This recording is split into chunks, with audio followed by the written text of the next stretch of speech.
അല്ലാഹുവേ പടച്ചവനെ അല്ലാഹനെ ഏൽപ്പിച്ചു. അത് കഴിഞ്ഞ് ചോദിക്കേണ്ടവരോട് മുഴുവനും മുശാവറ ചെയ്തു. മൂന്നാമതായിട്ട് പടച്ചറപ്പിന്റെ സഹായം നീ ചോദിച്ചു വാങ്ങി. ഇനി നാലാമത്തെ കാര്യം എന്തെന്നറിയുമോ? അല്ലാഹുവിന്റെ സഹായം കഴിഞ്ഞാൽ പിന്നെ നിനക്ക് വേണ്ടത് ആരുടെ സഹായം എന്നറിയുമോ? ആദരവായ പ്രവാചകൻ നബി മുഹമ്മദ് മുസ്തഫ. ഈ ലോകം തന്നെ സൃഷ്ടിക്കാൻ കാരണക്കാരനായ മുത്തുനബിയുടെ പൊരുത്തം നിനക്ക് വേണ്ട, ആ മുത്തുനബിയുടെ സഹായം നിനക്ക് വേണ്ട. എന്റെ പ്രിയമുള്ളവരെ, അല്ലാഹുവിന്റെ പ്രവാചകന്റെ സഹായം കിട്ടാൻ, അല്ലാഹുവിന്റെ സഹായം കിട്ടണമെങ്കിൽ നിങ്ങൾ സദഖ ചെയ്യണം.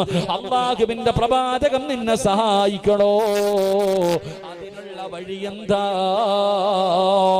ആ പ്രവാചകന് കൊണ്ടുവന്ന പരിശുദ്ധമായ ഖുർആനുണ്ടല്ലോ, ആ മുത്തുനബിയല്ലേ ഖുർആൻ കൊണ്ടുവന്നത്.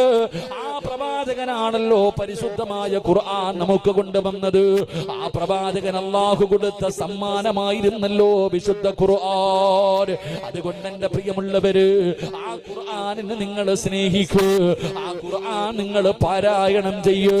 അതിലൂടെ അല്ലാഹുവിന്റെ പ്രവാചകന്റെ സഹായം നിനക്ക് ലഭിക്കുമെന്ന് നബി മുഹമ്മദ് മുസ്തഫ.